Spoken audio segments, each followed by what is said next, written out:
The House will come to order.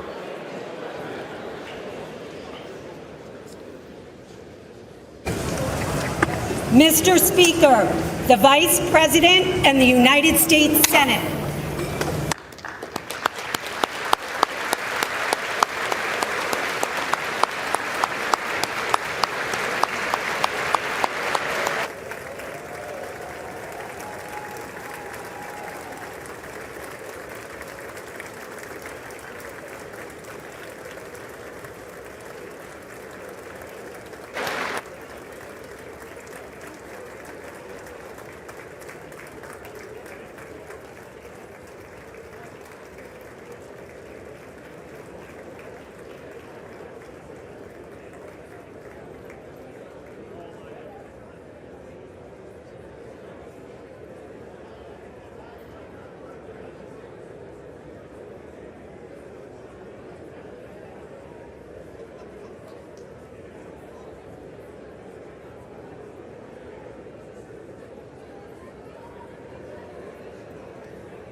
The joint session will come to order.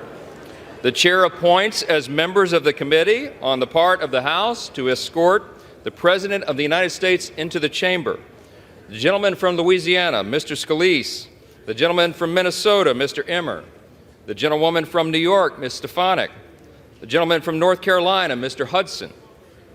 The gentleman from Alabama, Mr. Palmer. The gentleman from Utah, Mr. Moore. The gentlewoman from Michigan, Mrs. McClain. The House will be in order. The House will be in order. The gentleman from Oklahoma, Mr. Cole. The gentleman from Pennsylvania, Mr. Reschenthaler. The gentleman from Kentucky, Mr. Rogers. The gentleman from New York, Mr. Jeffries. The gentlewoman from Massachusetts, Ms. Clark. The gentleman from California, Mr. Aguilar. The gentleman from California, Mr. Liu. The gentlewoman from Washington, Ms. Del Bene. The gentleman from Colorado, Mr. Neguse. The gentlewoman from Illinois, Ms. Underwood. The gentlewoman from Texas, Ms. Escobar. The gentlewoman from Massachusetts, Ms. Trahan. The gentleman from Michigan, Mr. Kildee. The President of the Senate, at the direction of that body, appoints the following senators as members of the committee on the part of the Senate to escort the President of the United States into the House chamber. The Senator from New York, Mr. Schumer. The Senator from Illinois, Mr. Durbin. The Senator from Washington, Mrs. Murray. The Senator from Michigan, Ms. Stabenow. The Senator from Minnesota, Ms. Klobuchar. The Senator from Virginia, Mr. Warner. The Senator from Wisconsin, Ms. Baldwin. The Senator from Kentucky, Mr. McConnell. The Senator from South Dakota, Mr. Thune. The Senator from Wyoming, Mr. Barrasso. The Senator from West Virginia, Mrs. Capito.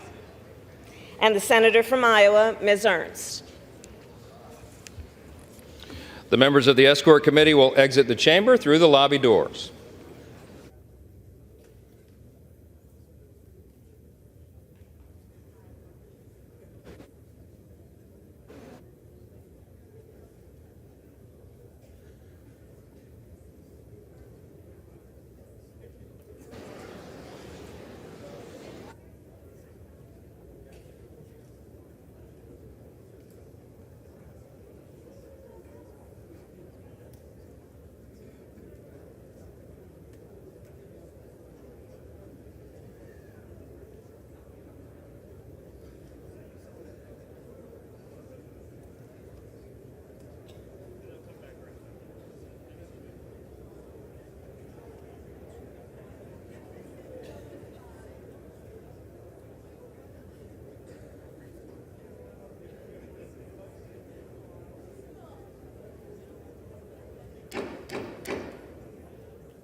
Mr. Speaker, the Dean of the Diplomatic Corps.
Mr. Speaker, the Chief Justice and Associate Justices of the Supreme Court.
Mr. Speaker, the President's Cabinet.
Mr. Speaker, the President of the United States.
Tony.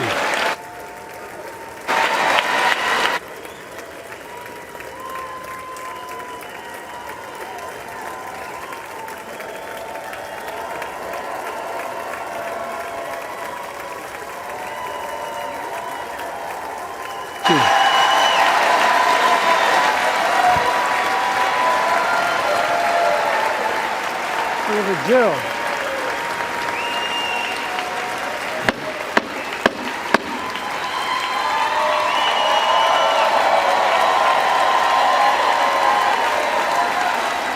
Good evening.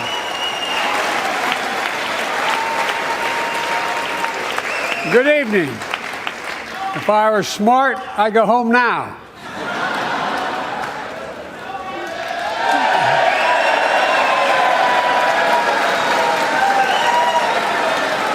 Mr. Speaker, Madam Vice President, members of Congress, my fellow Americans, in January 1941, Franklin Roosevelt came to this chamber to speak to the nation, and he said, "I address you at a moment unprecedented in the history of the Union.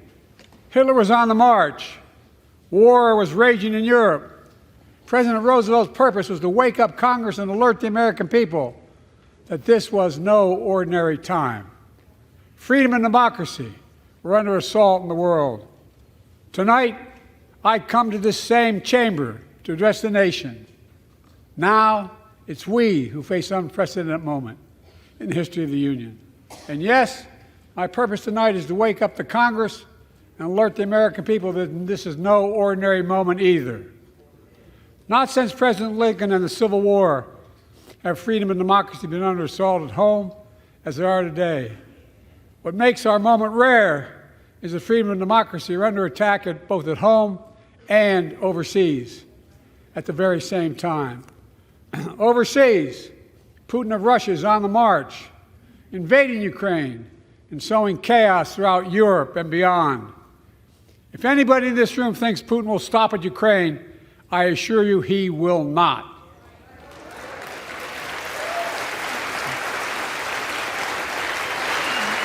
But Ukraine can stop Putin. Ukraine can stop Putin if we stand with Ukraine and provide the weapons that it needs to defend itself.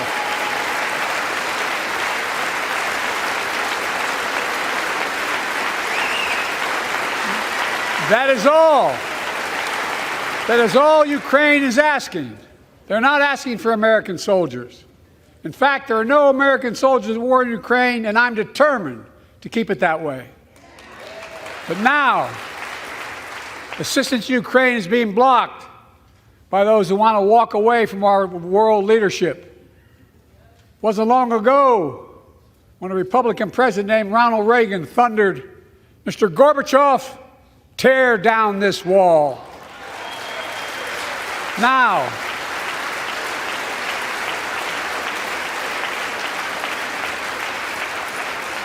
my predecessor, a former Republican president, tells Putin, quote, "Do whatever the hell you want." That's a quote. A former president actually said that, bowing down to a Russian leader. I think it's outrageous, it's dangerous, and it's unacceptable.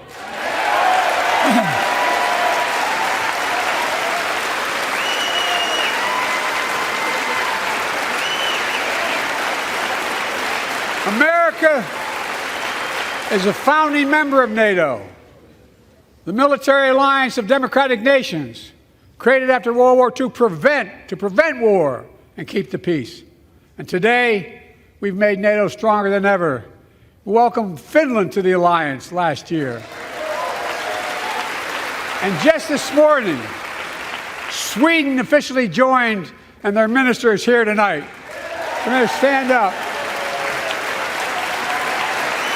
Welcome. Welcome, welcome, welcome.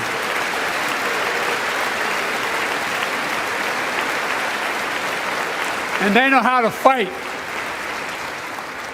Mr. Prime Minister, welcome to NATO, the strongest military alliance the world has ever seen.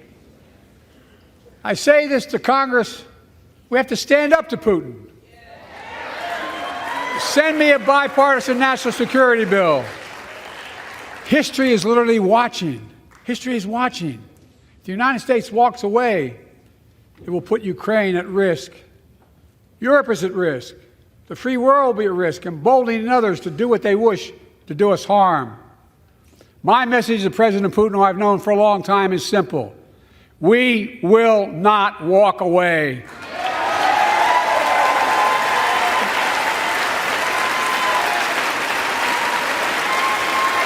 We will not bow down.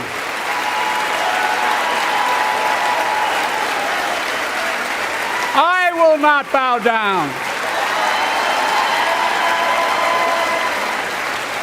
In a literal sense, history is watching. History is watching. Just like history watched 3 years ago on January 6th, when insurrectionists stormed this very Capitol and placed a dagger to the throat of American democracy. Many of you were here on that darkest of days. We all saw with our own eyes the insurrectionists were not patriots. They'd come to stop the peaceful transfer of power, to overturn the will of the people. January 6th lies about the 2020 election and the plots to steal the election posed a great, gravest threat to U.S. democracy since the Civil War. But they failed.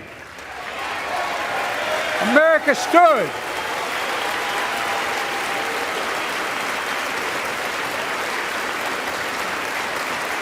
America stood strong, and democracy prevailed. We must be honest. The threat to democracy must be defended. My predecessor and some of you here seek to bury the truth about January 6th. I will not do that. This is the moment to speak the truth and to bury the lies. Here's the simple truth. You can't love your country only when you win.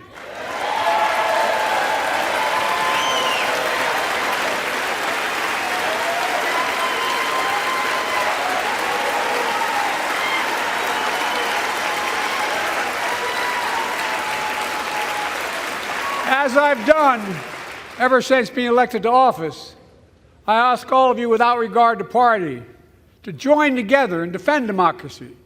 Remember your oath of office of defending against all threats, foreign and domestic. Respect free and fair elections, restore trust in our institutions, and make clear political violence has absolutely no place in America, zero place. Again, it's not hyperbole to suggest history is watching. We're watching. Your children and grandchildren will read about this day and what we do. History is watching another assault on freedom. Joining us tonight is Latoya Beasley, a social worker from Birmingham, Alabama. 14 months ago, she and her husband welcomed a baby girl thanks to the miracle of IVF. She scheduled treatments to have that second child, but the Alabama Supreme Court shut down IVF treatments across the state, unleashed by a Supreme Court decision overturning Roe v. Wade. She was told her dream would have to wait. What her family had got through should never have happened. Unless Congress acts, it could happen again. So tonight, let's stand up for families like hers. To my friends across the aisle, don't keep this waiting any longer. Guarantee the right to AVF. Guarantee it nationwide.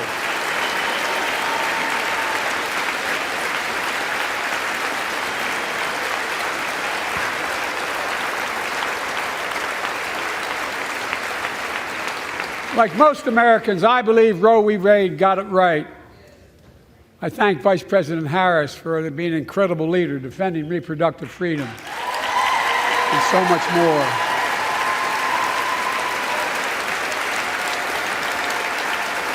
Thank you. My predecessor came to office determined to see Roe v. Wade overturned. He's the reason it was overturned, and he brags about it. Look at the chaos that has resulted. Joining us tonight is Kate Cox, the wife and mother from Dallas. She's become pregnant again and had a fetus of a fatal condition. Her doctor told Kate that her own life and her ability to have children in the future were at risk if she didn't act. Because Texas law banned her ability to act, Kate and her husband had to leave the state to get what she needed. What her family got through should have never happened as well, but it's happening in too many others. There are state laws banning the freedom to choose, criminalizing doctors, forcing survivors of rape and incest to leave their states to get the treatment they need. Many of you in this chamber and my predecessor are promising to pass a national ban on reproductive freedom. My God, what freedom else would you take away? Look, it's a decision to overturn Roe v. Wade. The Supreme Court majority wrote the following, and with all due respect, justices, women are not without electoral power. Electoral or political power. You're about to realize just how much you were right about that.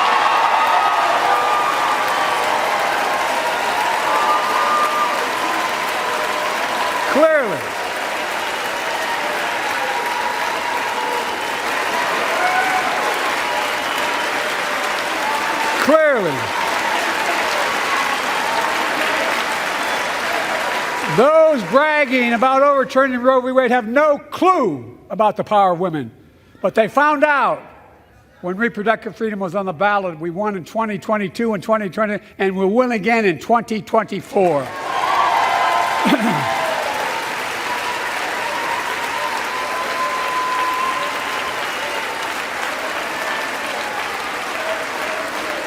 If you, the American people, send me a Congress that supports the right to choose, I promise you, I'll restore Roe v. Wade as the law of the land again.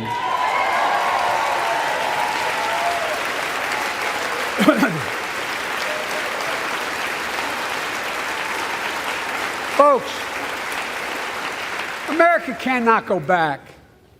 I'm here tonight to show what I believe is the way forward, because I know how far we come. 4 years ago next week, before I came to office, the country was hit by the worst pandemic and the worst economic crisis in a century. Remember the fear, record losses? Remember the spikes in crime and the murder rate, raging virus that took more than 1 million American lives, of loved ones, millions left behind? A mental health crisis of isolation and loneliness. A president, my predecessor, failed the most basic presidential duty that he owes to American people, the duty to care. I think that's unforgivable. I came to office determined to get us through one of the toughest periods in the nation's history. We have. It doesn't make news, but in 1,000 cities and towns, the American people are writing the greatest comeback story never told.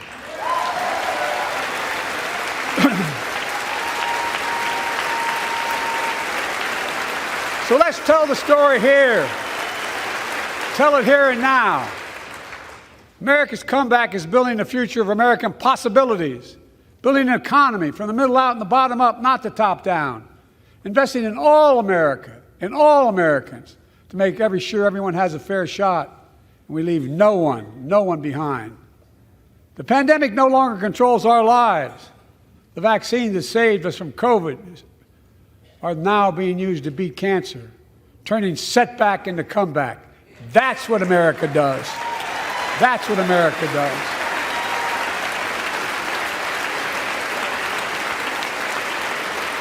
Folks, my inherited economy is on the brink. Now our economy is literally the envy of the world. 15 million new jobs in just 3 years, a record, a record. Unemployment at 50-year lows. A record 16 million Americans are starting small businesses, and each one is a literal act of hope. With historic job growth and small business growth for Black and Hispanics and Asian Americans, 800,000 new manufacturing jobs in America and counting. Where is it written we can't be the manufacturing capital of the world? We are, we will. More people have health insurance today. More people have health insurance today than ever before. The racial wealth gap is as small as it's been in 20 years. Wages keep going up, inflation keeps coming down. Inflation has dropped from 9% to 3%, the lowest in the world and tending lower.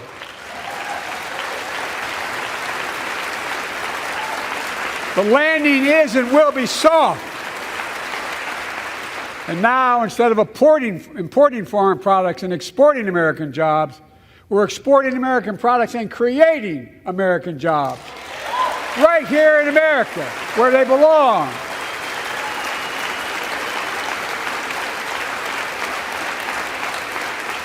And it takes time, but the American people are beginning to feel it.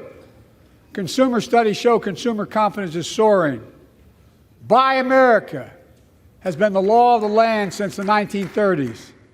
Past administrations, including my predecessor, including some Democrats as well in the past, failed to buy American. Not anymore. On my watch, federal projects that you fund, like helping build American roads, bridges, and highways, will be made with American products and built by American workers.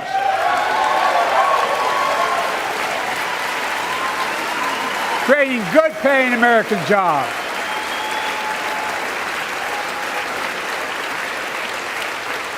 And thanks to our CHIPS and Science Act, the United States is investing more in research and development than ever before. During the pandemic, a shortage of semiconductors, chips, that drove up the price of everything from cell phones to automobiles. And by the way, we invented those chips right here in America. Well, instead of having to import them, private companies are now investing billions of dollars to build new chip factories here in America, creating tens of thousands of jobs. Many of those jobs paying $100,000 a year and don't require a college degree.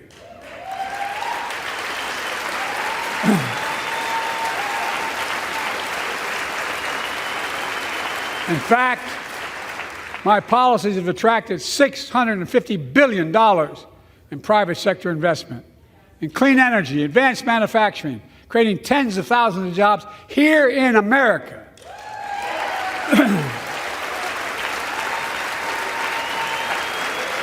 And thanks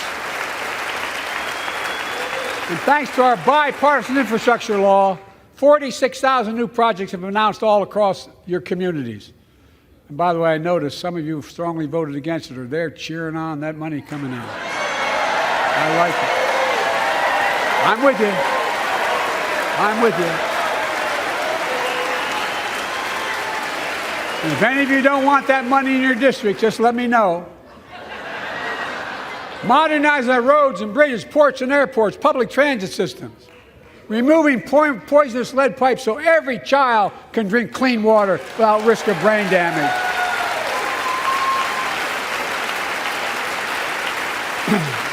Providing affordable high-speed internet for every American, no matter where you live, urban, suburban, or rural communities, in red states and blue states.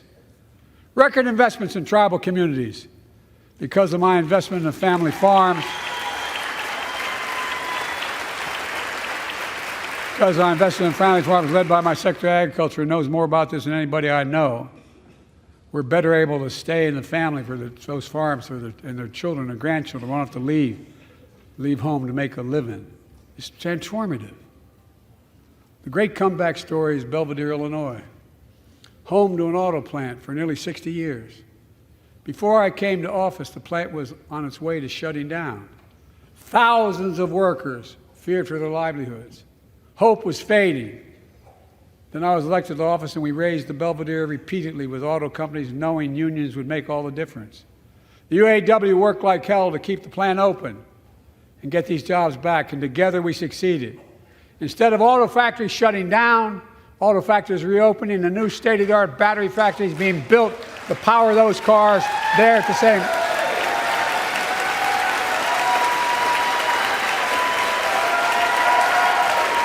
Folks, The folks of Belvedere, I say, instead of your town being left behind, your community is moving forward again. Because instead of watching auto jobs in the future go overseas, 4,000 union jobs with higher wages are building the future in Belvedere right here in America.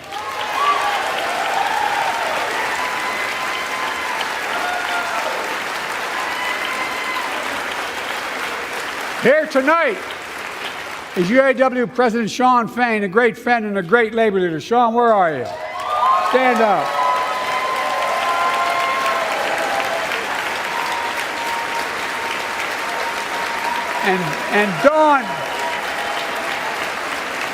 And Dawn Sims, a third-generation worker, UAW worker at Belvedere. Shawn, I was proud to be the first president to stand on the picket line, and today, Dawn has a good job in her hometown, providing stability for her family and pride and dignity as well. Showing once again, Wall Street didn't build America. They're not bad guys. They didn't build it, though. The middle class built the country, and unions built the middle class.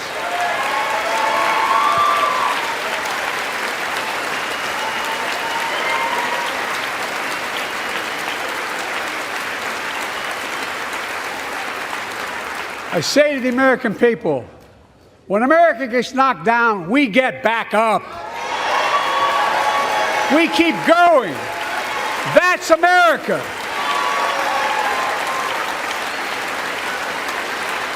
That's you, the American people. It's because of you America's coming back. It's because of you our future is brighter. It's because of you that tonight we can proudly say the state of our union is strong and getting stronger.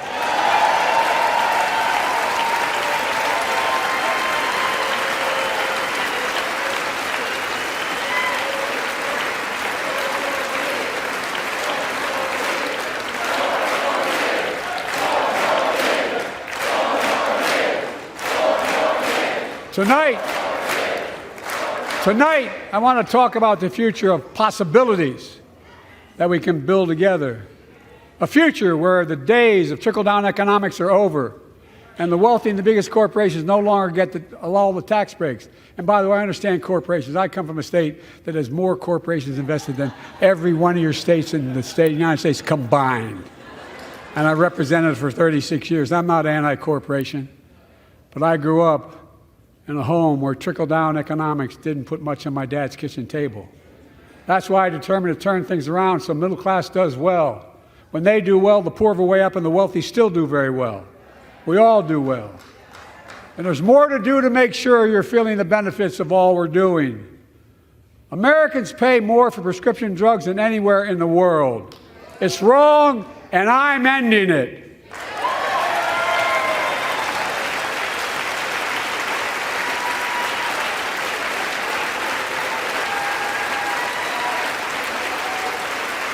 With a law that I proposed and signed, not one of you Republican buddies voted for it. We finally beat Big Pharma. Instead of paying $400 a month or thereabouts for insulin with diabetes, and it only costs $10 to make, they only get paid $35 a month now and still make a healthy profit. And but what to do next? I want to cap the cost of insulin at $35 a month for every American who needs it. Everyone.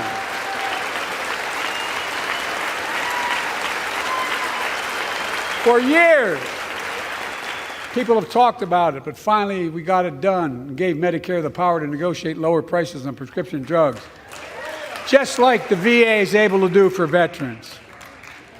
That's not just saving seniors money, it's saving taxpayers money. We cut the federal deficit by $160 billion. Because Medicare will no longer have to pay those exorbitant prices to Big Pharma. This year, Medicare is negotiating lower prices for some of the costliest drugs on the market to treat everything from heart disease to arthritis. It's now time to go further and give Medicare the power to negotiate lower prices for 500 different drugs over the next decade. They're making a lot of money, guys.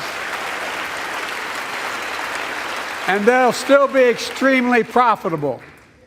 Will not only save lives, it will save taxpayers another $200 billion.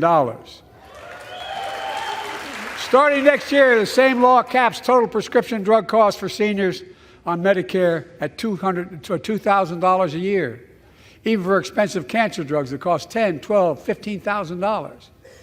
Now I want to cap prescription drug costs at $2,000 a year for everyone. Folks, I'm going to get in trouble for saying that, but if you want to get an Air Force One and fly to Toronto, Berlin, Moscow, well, even Moscow, probably. And bring your prescription with you, and I promise you I'll get it for you for 40% the cost you're paying now. Same company, same drug, same place. Folks, the Affordable Care Act, the old Obamacare, is still a very big deal.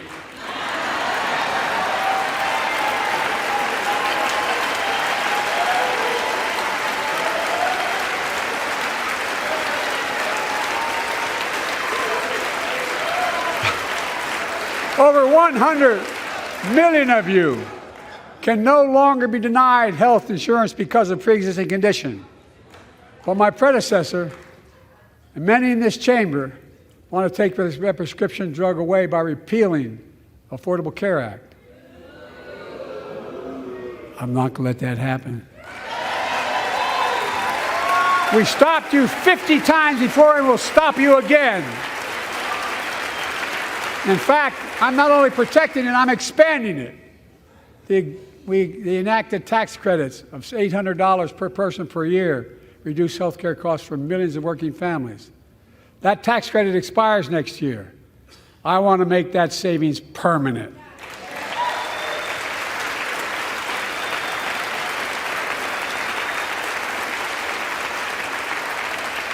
To state the obvious, women are more than half our population. But research on women's health has always been underfunded. That's why we're launching the first ever White House initiative on women's health research, led by Jill, doing an incredible job as First Lady.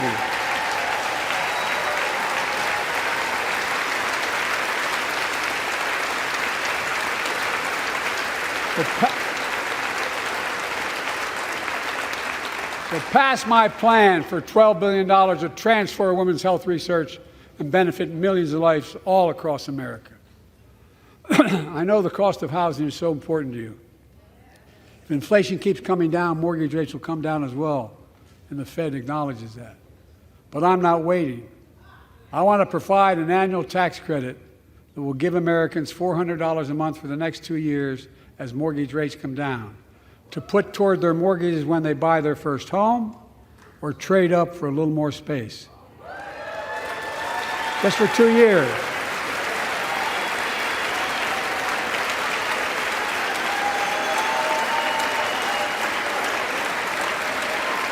And my administration is also eliminating title insurance on federally backed mortgages. When you refinance your home, you can save $1,000 or more as a consequence. For millions of renters, we're cracking down on big landlords who use antitrust law, who break antitrust laws by price fixing and driving up rents. We've cut red tape so builders can get federally financing, which is already helping build a record 1.7 million new housing units nationwide. Now pass and build and renovate 2 million affordable homes and bring those rents down.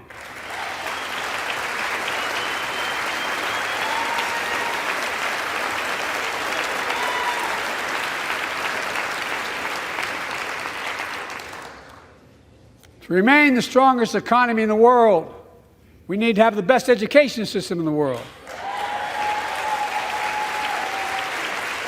And I suspect all of you, want to give every child, a good start by providing access to preschool for 3 and 4 years old. You know, I think I pointed out last year, –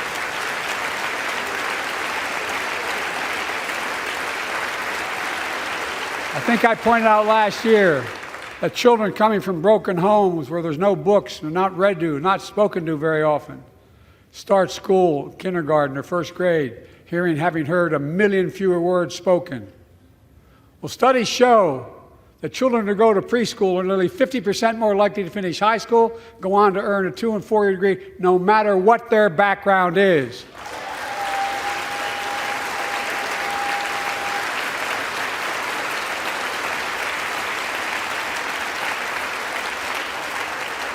I met a year and a half ago with the leaders of the Business Roundtable. They were mad that they were angry, I think, well, they were discussing why I wanted to spend money on education. I pointed out to them, as vice president, I met with over 182 of those folks. Don't hold me to the exact number. And I asked them what they need most, the CEOs. And you've had the same experience on both sides of the aisle. They say a better educated workforce, right? So I looked at them, and I say, I come from Delaware. DuPont used to be the 8th largest corporation in the world. And every new enterprise they bought, they educated the workforce to that enterprise. But none of you do that anymore. Why are you angry with me providing you the opportunity for the best educated workforce in the world? And they all looked at me and said, I think you're right. I want to expand high-quality tutoring and summer learning to see that every child learns to read by 3rd grade.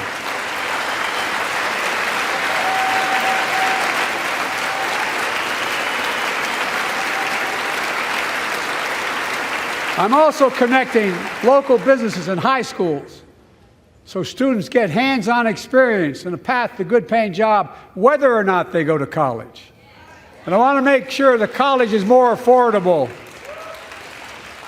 Let's continue increasing the Pell Grants to working and middle-class families and increase record investments in HBCUs and minority-serving institutions, including Hispanic institutions.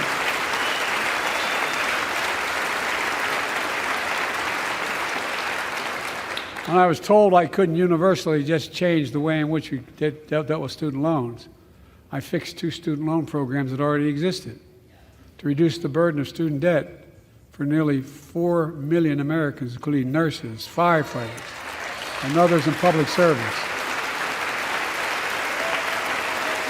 Like Keenan Jones, a public educator from Minnesota, who's here with us tonight. Keenan, where are you? Keenan, thank you. He's educated hundreds of students so they can go to college.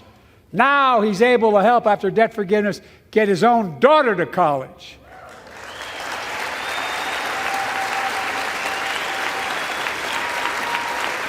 And folks, look,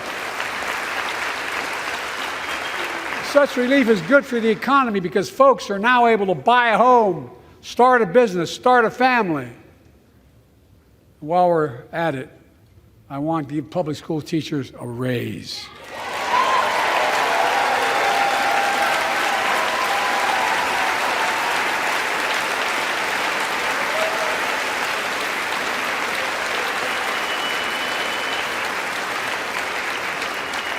And by the way, the first couple of years, we cut the deficit.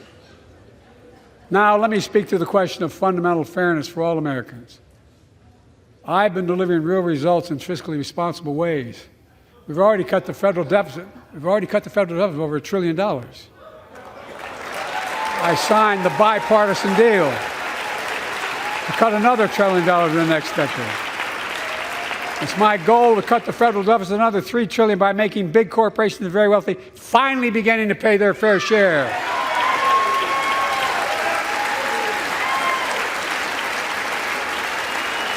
Look, I'm a capitalist. If you want to make or can make $1 million or millions of bucks, that's great. Just pay your fair share in taxes. A fair tax code is how we invest things to make this country great. Healthcare, education, defense, and so much more. But here's the deal. The last administration enacted a $2 trillion tax cut, overwhelmingly benefit the top 1%, the very wealthy and the biggest corporations, and exploded the federal deficit. They added more to the national debt than any presidential term in American history. check the numbers. Folks at home, does anybody really think the tax code is fair? Do you really think the wealthy and big corporations need another $2 trillion tax break? I sure don't. I'm going to keep fighting like hell to make it fair. Under my plan, nobody earning less than $400,000 a year will pay an additional penny in federal taxes. Nobody, not one penny. And they haven't yet. In fact, the child tax credit I passed during the pandemic cut taxes for millions of working families and cut child poverty in half. Restore that child tax credit. No child should go hungry in this country. The way to make the tax code fair is to make big corporations and the very wealthy begin to pay their fair share. Remember in 2020, 55 of the biggest companies in America made $40 billion and paid zero in federal income tax. Zero. Not anymore. Thanks to the law I wrote and we signed, big companies have to pay a minimum of 15%. But that's still less than working people pay in federal taxes. It's time to raise corporate minimum tax to at least 21%.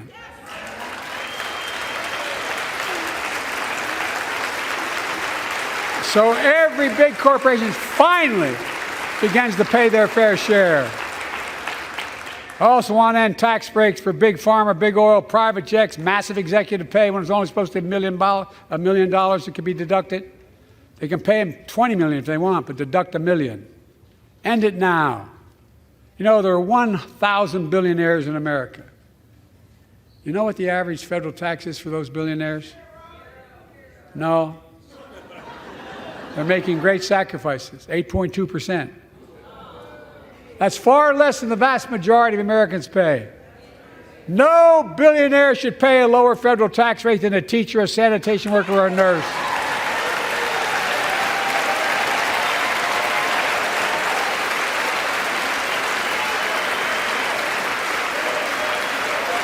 I propose a minimum tax for billionaires of 25%, just 25%. You know what that would raise? That would raise $500 billion over the next 10 years. And imagine what that could do for America. Imagine a future with affordable child care. Millions of families can get what they need to go to work to help grow the economy. Imagine a future with paid leave, because no one should have to choose between working and taking care of their sick family member. Imagine the future of home care and elder care, and people living with disabilities so they can stay in their homes and family caregivers can finally get the pay they deserve. Tonight, let's all agree once again to stand up for seniors. Many of my friends on the other side of the aisle want to put Social Security on the chopping block. If anyone here tries to cut Social Security or Medicare or raise the retirement age, I will stop you.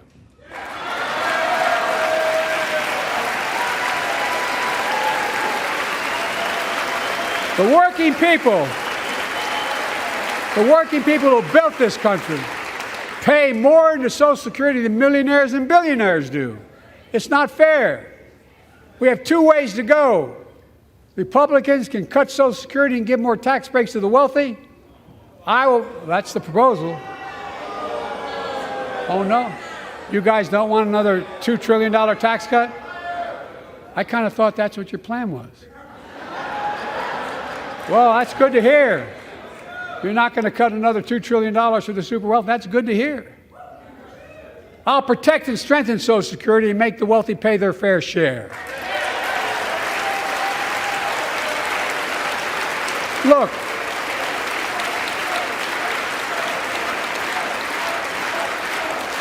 too many corporations raise prices to pad their profits, charging more and more for less and less. That's why we're cracking down on corporations that engage in price gouging and deceptive pricing, from food to health care to housing. In fact, the snack companies think you won't notice if they change the size of the bag and put a hell of a lot fewer, same size bag, put fewer chips in it. No, I'm not joking.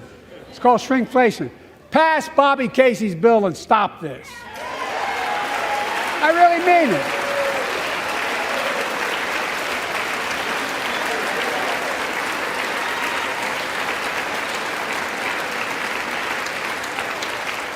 You probably all saw that commercial on Snickers bars. You get charged the same amount, and you got about, I don't know, 10% fewer Snickers in it. Look, I'm also getting rid of junk fees. Those hidden fees at the end of your bill that are there without your knowledge. My administration announced we're cutting credit card late fees from $32 to $8.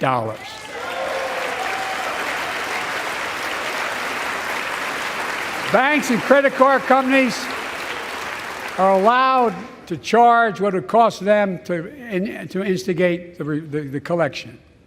And that's more, a hell of a lot, like $8 and 30-some dollars. They don't like it. Credit card companies don't like it. But I'm saving American families $20 billion a year with all the junk fees I'm eliminating. Folks at home, that's why the banks are so mad. It's $20 billion in profit. I'm not stopping there. My administration has proposed rules to make cable, travel, utilities, and online ticket sellers tell you the total price up front so there are no surprises. It matters. It matters. And so does this. In November, my team began serious negotiation with a bipartisan group of senators. The result was a bipartisan bill with the toughest set of border security reforms we've ever seen. Oh, you don't think so? Oh, you don't like that bill, huh? That conservatives got together and said it was a good bill? I'll be darned. That's amazing. That bipartisan bill would hire 1,500 more security agents and officers, 100 more immigration judges to help tackle the backload of 2 million cases, 4,300 more asylum officers, and new policies so they can resolve cases in 6 months instead of 6 years now.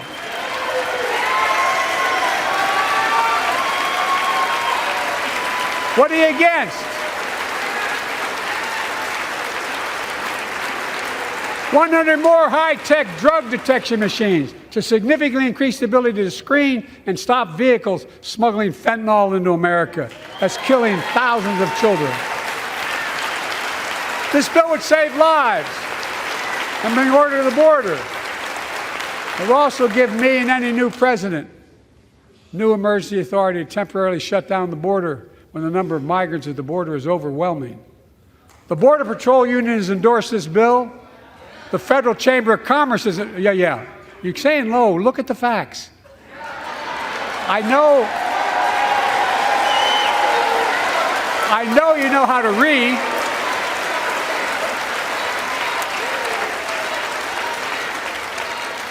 I believe that given the opportunity for a majority in the House and Senate would endorse the bill as well, a majority right now.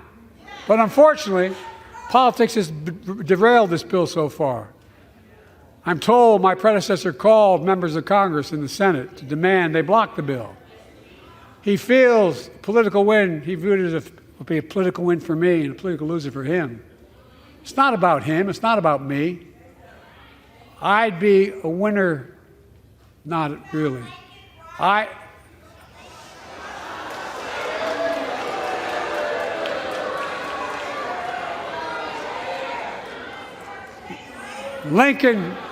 Lincoln Riley, an innocent young woman who was killed by an illegal. That's right. But how many of the thousands of people being killed by illegals? To her parents, I say, my heart goes out to you, having lost children myself. I understand. But look, if we change the dynamic at the border, people pay these smugglers $8,000 to get across the border because they know if they get by and let into the country, it's 6 to 8 years before they have a hearing. And it's worth it taking the chance of the $8,000. But if it's only 6 weeks, the idea is it's highly unlikely that people will pay that money and come all that way knowing that they'll be able to be kicked out quickly. Folks, I would respectfully suggest my Republican friends owe it to the American people, get this bill done. We need to act now.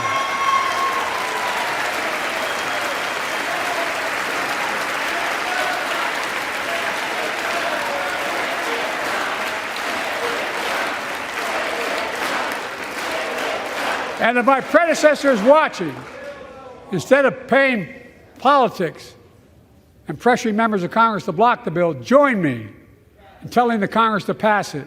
We can do it together, but that's what he apparently here's what he will not do. I will not demonize immigrants saying they are poison in the blood of our country. I will not separate families.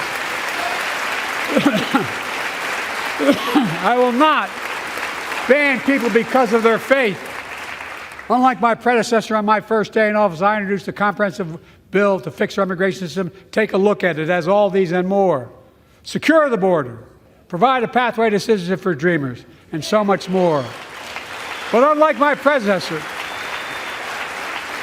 I know who we are as Americans. We're the only nation in the world with a heart and soul that draws from old and new. Home to Native Americans, whose ancestors have been here for thousands of years. Home to people of from every place on earth. They came freely. Some came in chains. Some came when famine struck, like my ancestral family in Ireland. Some to flee persecution, to chase dreams that are impossible anywhere but here in America. That's America. And we all come from somewhere, but we're all Americans.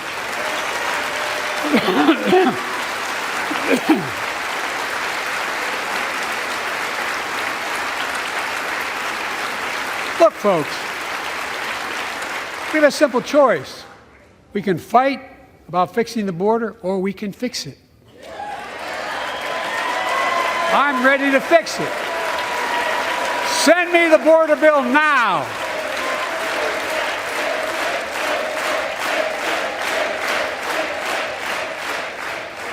A transformational moment in history happened 59 years ago today in Selma, Alabama. Hundreds of foot soldiers for justice marched across the Edmund Pettus Bridge, named after the Grand Dragon of the Ku Klux Klan, to claim their fundamental right to vote. They were beaten, they were bloody, and left for dead. Our late friend and former colleague, John Lewis, was on that march. We miss him.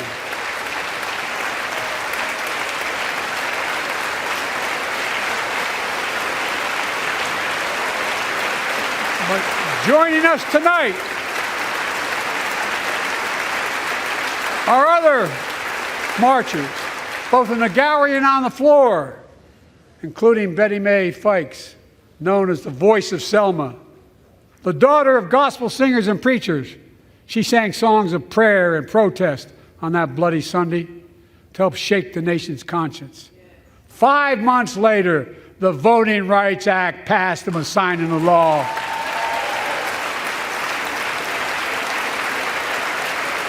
Thank you. Thank you, thank you, thank you.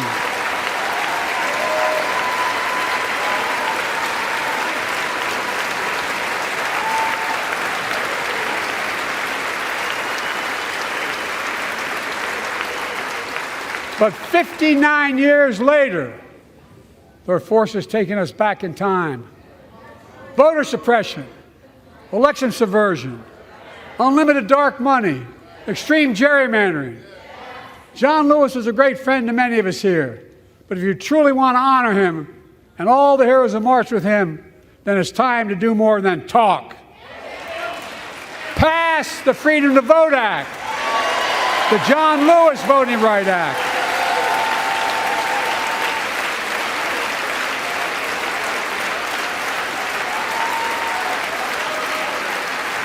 And stop denying another core value of America, our diversity across American life. Banning books, it's wrong. Instead of erasing history, let's make history. I want to protect fundamental rights. Pass the Equality Act. And my message to transgender Americans, I have your back. Pass the PRO Act for workers' rights. Raise the federal minimum wage, because every worker has a right to a decent living more than $7 an hour.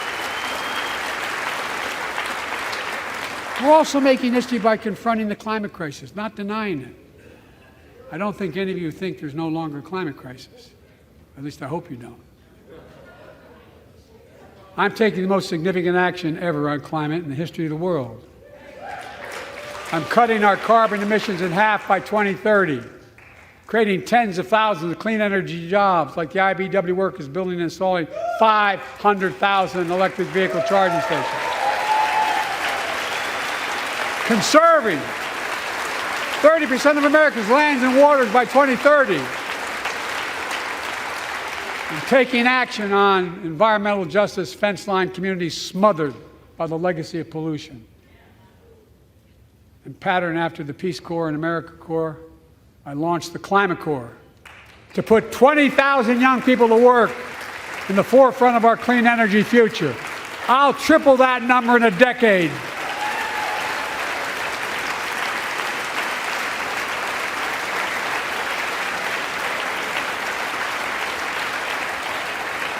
To state the obvious, all Americans deserve the freedom to be safe.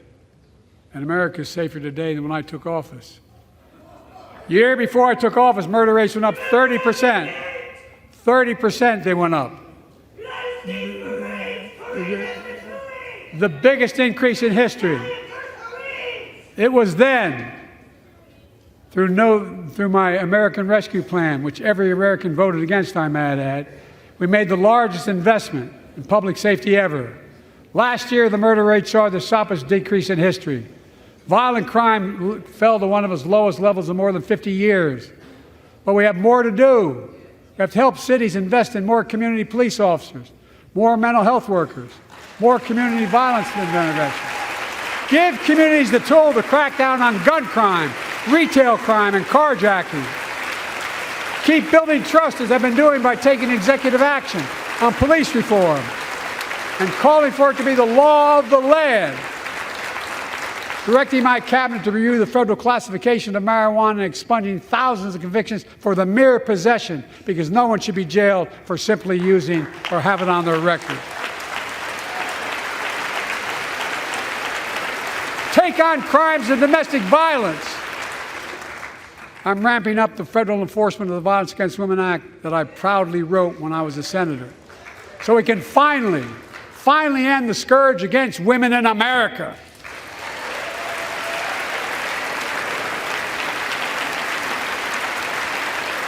There are other kinds of violence I want to stop. With us tonight is Jasmine, whose 9-year-old sister Jackie was murdered with 21 classmates and teachers in elementary school in Uvalde, Texas. Very soon after that happened, Jill and I went to Uvalde for a couple of days. We spent hours and hours with each of the families. We heard their message, so everyone in this room, in this chamber, could hear the same message. The constant refrain, and I was there for hours meeting with every family. They said, do something. Do something. Well, I did do something by establishing the first ever Office of Gun Violence Prevention in the White House, that the Vice President is leading the charge. Thank you for doing it.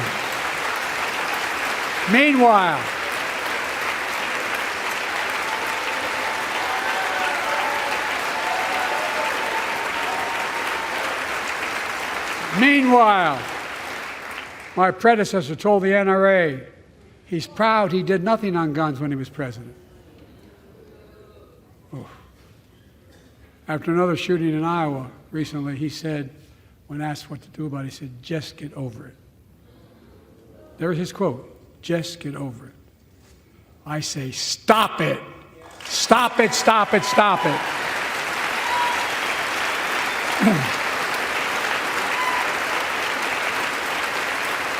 I'm proud we beat the NRA when I signed the most significant gun safety law in nearly 30 years because of this Congress. We now must beat the NRA again. I'm demanding a ban on assault weapons and high-capacity magazines. Pass universal background checks. None of this. None of this. I taught the Second Amendment for 12 years. None of this violates the Second Amendment or vilifies responsible gun owners. You know, as we manage challenges at home, we're also managing crises abroad, including in the Middle East. I know the last 5 months have been gut-wrenching for so many people, for the Israeli people, for the Palestinian people, and so many here in America. This crisis began on October 7th with a massacre by a terrorist group called Hamas, as you all know. 1,200 innocent people, women and girls, men and boys, slaughtered after enduring sexual violence. The deadliest day for the Jewish people since the Holocaust. And 250 hostages taken. Here in this chamber tonight are families whose loved ones are still being held by Hamas. I pledge to all the families that we will not rest until we bring every one of your loved ones home. We also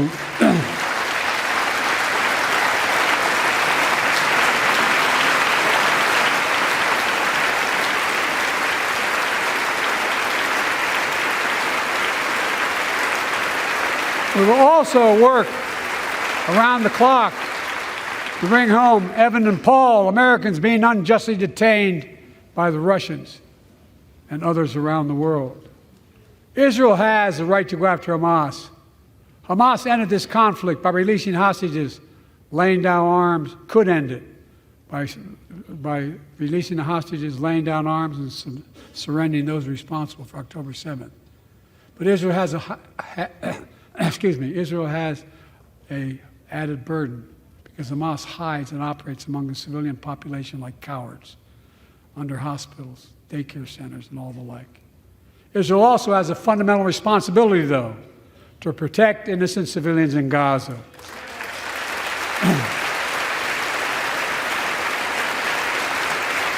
This war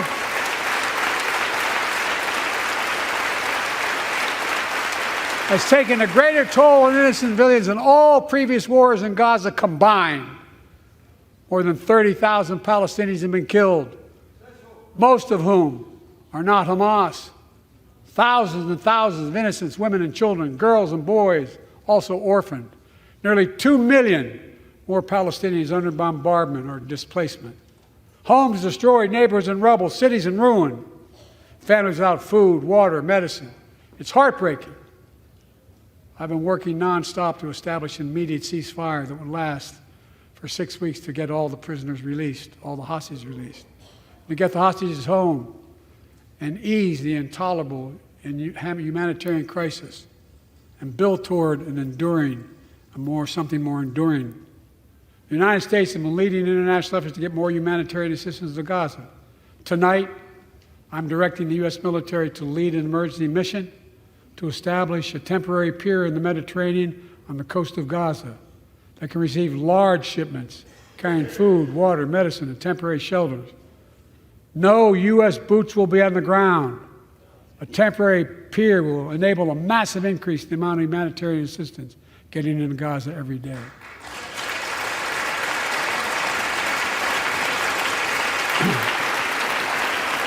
And Israel must do its part. Israel must allow more aid into Gaza to ensure humanitarian workers aren't caught in the crossfire. And they're announcing they're going to have a crossing in northern Gaza. To the leadership of Israel, I say this: humanitarian assistance cannot be a secondary consideration or a bargaining chip. Protecting and saving innocent lives has to be a priority. As we look to the future, the only real solution to the situation is a two-state solution over time.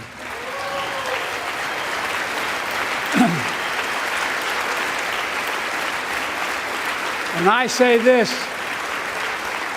as a lifelong supporter of Israel. My entire career, no one has a stronger record with Israel than I do. I challenge any of you here. I'm the only American president of Israel in wartime. But there is no other path that guarantees Israel's security and democracy. There is no other path that guarantees Palestinians can live in peace with peace and dignity. And there's no other path that guarantees peace between Israel and all of its neighbors including Saudi Arabia, with whom I'm talking. Creating stability in the Middle East also means containing the threat posed by Iran. That's why I built a coalition of more than a dozen countries to defend international shipping and freedom of navigation in the Red Sea. I've ordered strikes to degrade the Houthi capability and defend U.S. forces in the region. As Commander-in-Chief, I will not hesitate to direct further measures to protect our people and our military personnel.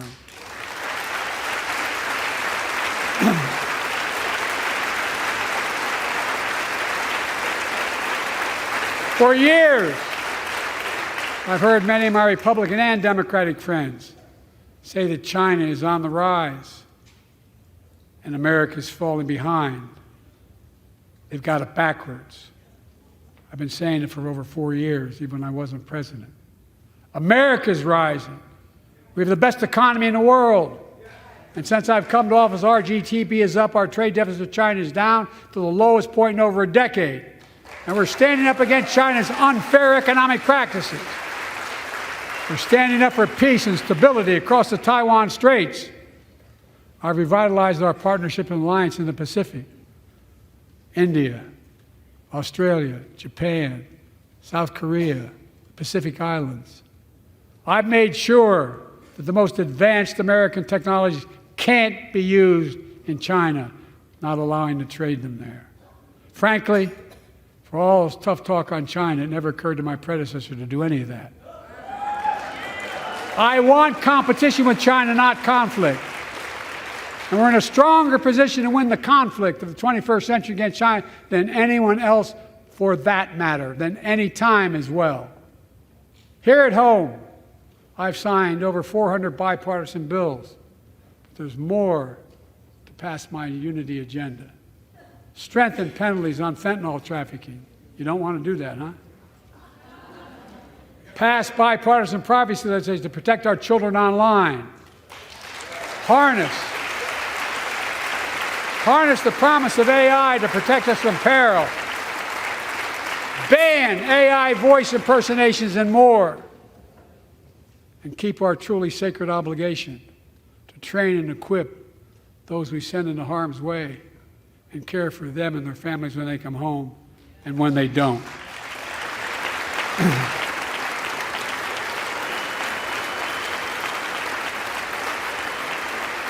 That's why, with the strong support and help of Dennis and the VA, I signed the PACT Act, one of the most significant laws ever, helping millions of veterans exposed to toxins who now are battling more than 100 different cancers.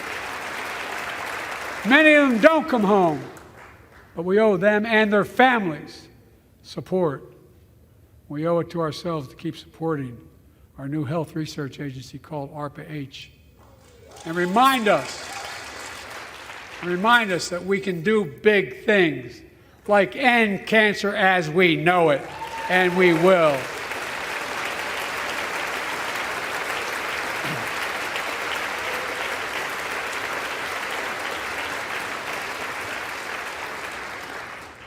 Let me close with this.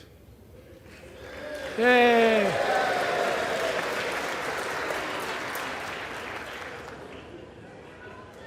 I know you don't want to hear any more, Lindsay, but I got to say a few more things. I know it may not look like it, but I've been around a while. When you get to be my age, certain things become clearer than ever. I know the American story. Again and again, I've seen the contest between competing forces in the battle for the soul of our nation, between those who want to pull America back to the past and those who want to move America into the future.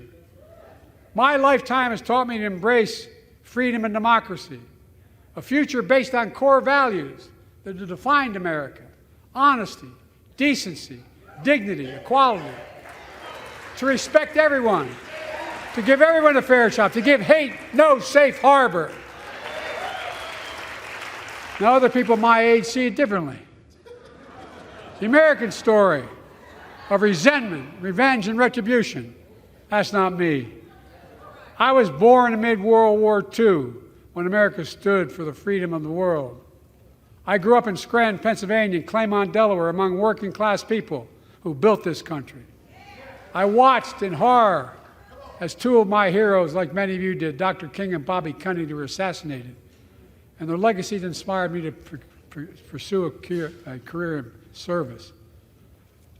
I left the law firm and became a public defender because my city of Wilmington was the only city in America occupied by the National Guard after Dr. King was assassinated because of the riots. And I became a county councilman almost by accident. I got elected to the United States Senate when I had no intention of running at age 29. Then vice president of our first black president. Now president to the first women vice president.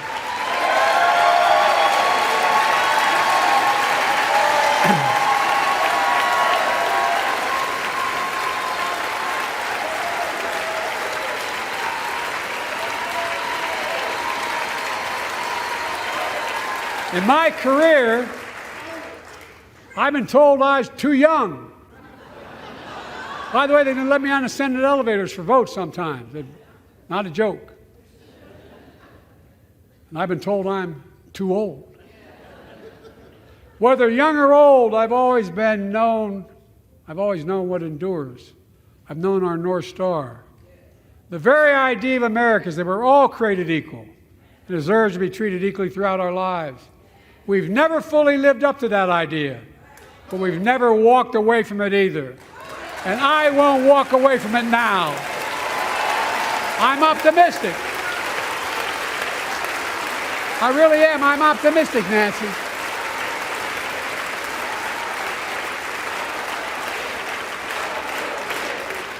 My fellow Americans, the issue facing our nation isn't how old we are, it's how old are our ideas. Hate, anger, revenge, retribution are the oldest of ideas.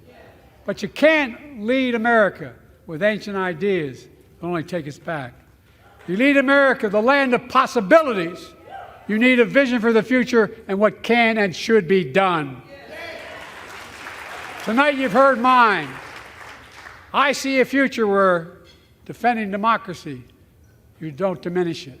I see a future where we restore the right to choose and protect our freedoms, not take them away. I see a future where the middle class finally has a fair shot and the wealthy have to pay their fair share in taxes.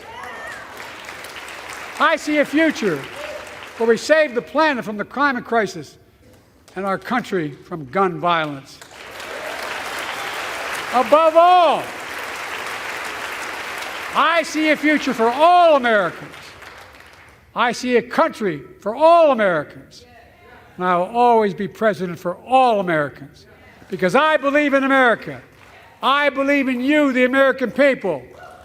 You're the reason we've never been more optimistic about our future than I am now. So let's build the future together. Let's remember who we are. We are the United States of America. And there is nothing beyond our capacity when we act together. God bless you all, and may God protect our troops. Thank you, thank you, thank you.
Is the joint session of two houses now dissolved? The House will come to order.